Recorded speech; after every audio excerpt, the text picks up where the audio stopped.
Good morning, student. Today we are going to continue with our topic historiography development in the West. We are starting from historical research method. Here are given historical research method which historians were used in their writing in history narrative. Let's see. First, formulating hypothesis. In historical research method, whatever we have to do to start the writing of historical narrative, first we have to do a overall explanation made on the basis of limited evidence as a starting point for further investigation. Second, critically examine of various sources of history. We have to examine it critically whether the evidence are reliable or not. Next, examine relevant references of the available historical information.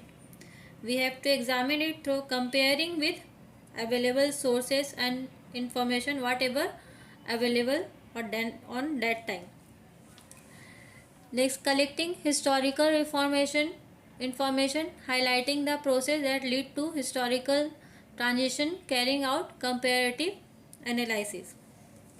We have to collect historical information and highlight the process which leads to change in historical process with comparative analysis. Next, understanding the references regarding time and space of the given historical event and also various conceptual framework used in historical research method. We have to understand its references regarding time and space of selected event and also organize idea or choose ideology which we will use in this method.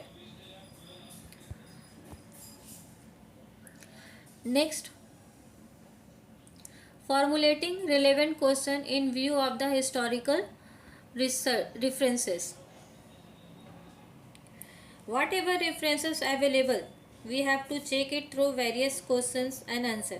When we get all the answers, then it will be true. Otherwise, it will be incorrect.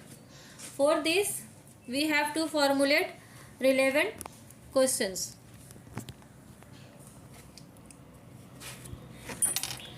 Next, modern historiography.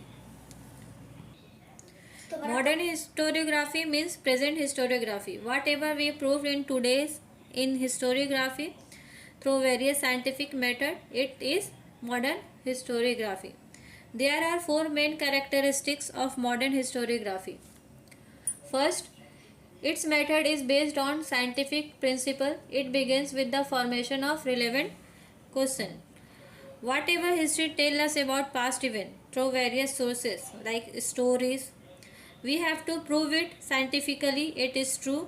For this, we have to form some relevant questions. When we get answers of all those questions, then it will be proof it. This is correct. Otherwise, this will be incorrect. Next, these questions are anthropocentric. It means that these questions are about the deeds of the member of ancient human society of a particular period. History does not suggest any interrelation between divine and human deeds. Anthropocentric means human-centric, about origin of human. Questions are about deeds of human societies of a particular period. When we read about ancient history, then sometimes human deeds is related with God power. Like this work done by God blessing and all. Or God did all this. But whenever we read modern history, it does not relate human deeds with God power. It's scientifically proved. Third, answer to these questions are supported by reliable evidence. When we give answer to all these questions, we have to prove it with reliable evidence or sources.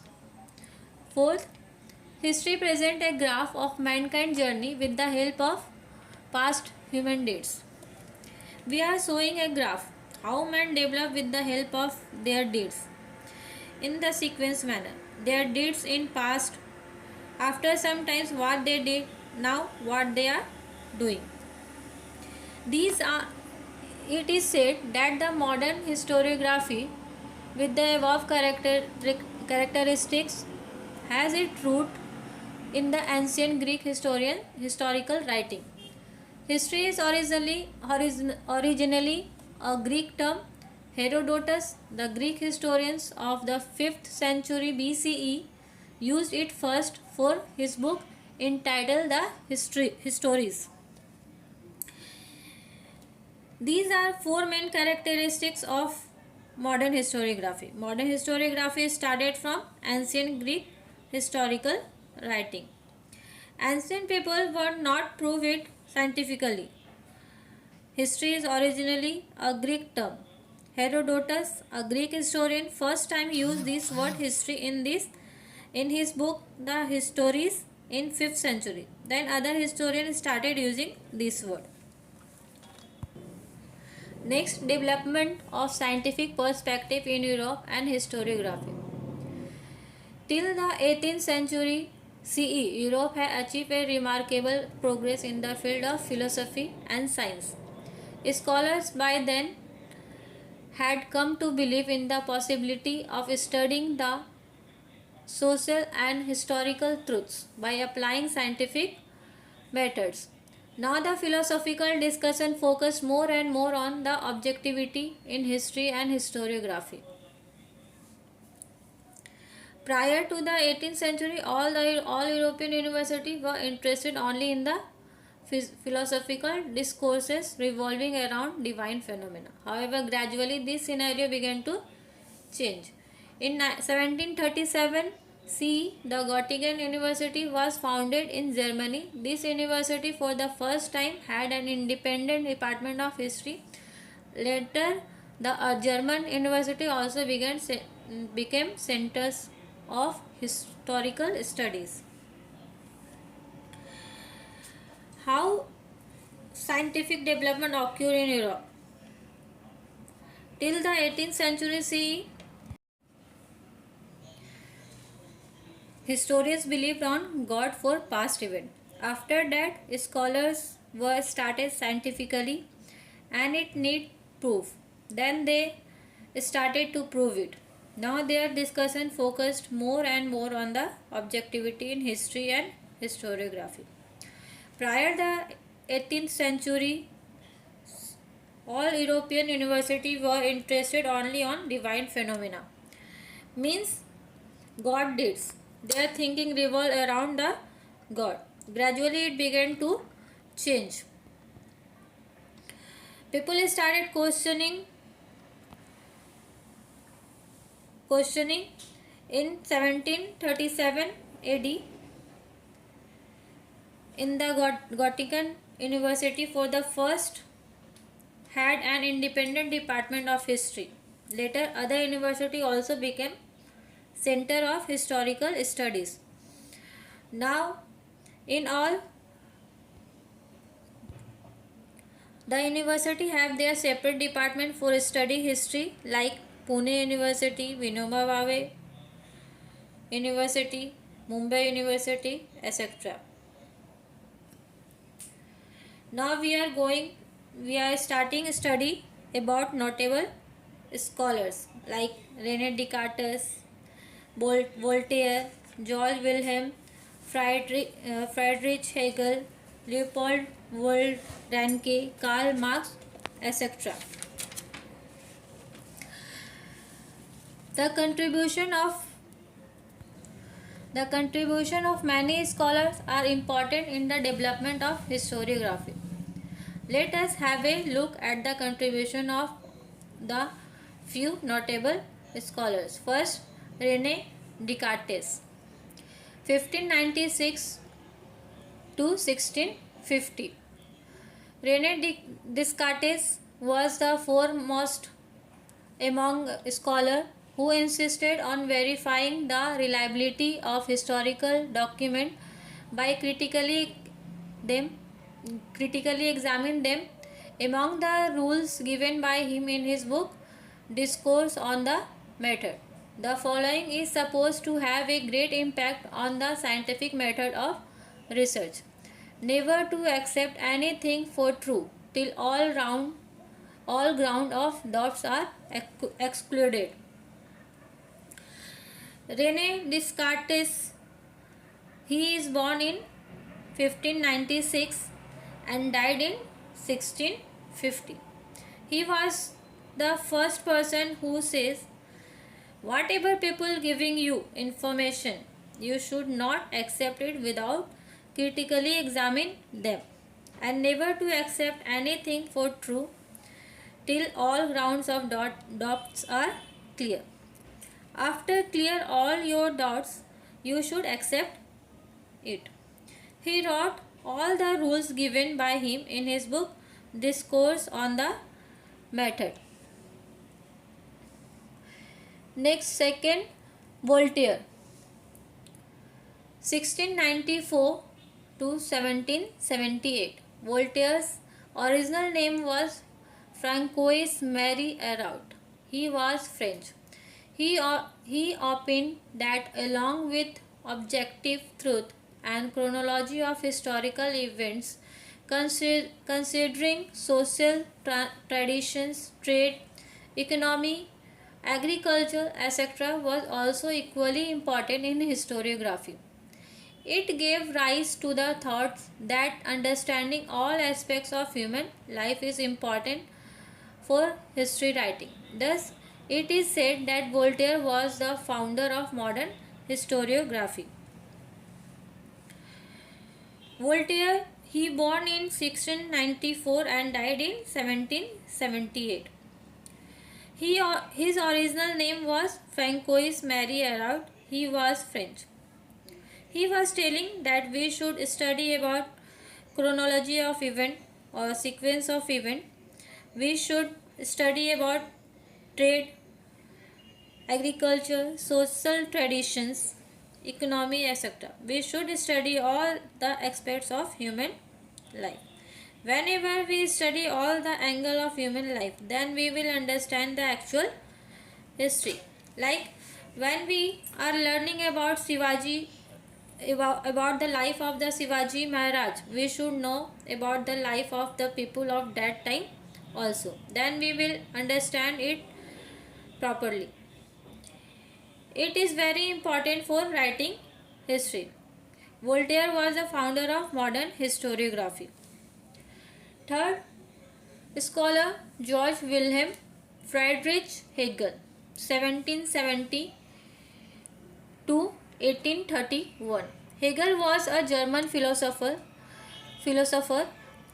He insisted that the historical reality should be presented in a logical manner. To him, the timeline of historical events was indicative of progress. He also thought that the presentation of history is bound to change over time as new evidence would come forth. With Hegel philosophy, many scholars were convinced that historical methods were not of lesser quality, though they differed from scientific methods. The collection of his lectures and articles is published in a book entitled Encyclopedia of Philosophical Sciences. His book Reason in History is well known. George Wilhelm Friedrich Hegel, he was born in 1770 and died in 1831. He was German philosopher or thinker. He said, whatever information we are collecting, it should be logic. Without logic, it is meaningless. He told the history which we are writing or study, it can change. It is not 100% true. With the changing of time, new evidence can come forward. to change the history.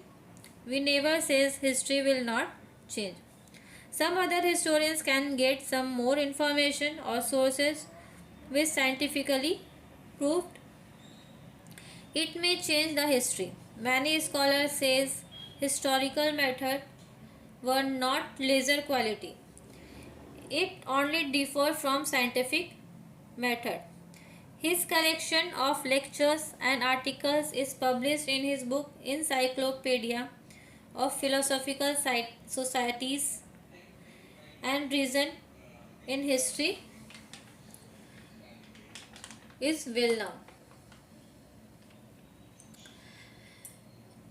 It is good to know this. According to Hegel, grasping the meaning of any event happens in terms of two direct opposites. Human mind cannot understand the true nature of that event without understanding the opposite, for example, true, false, good, bad, etc. In order to understand the true nature of a thing, one needs to know both true and false. Similarly, good and bad. This method of analysis, which is based on opposite, is known as dialectics. In this method, a theory is proposed at the beginning, which is called thesis. Then another theory is proposed, which is contrary to the thesis. It is called antithesis.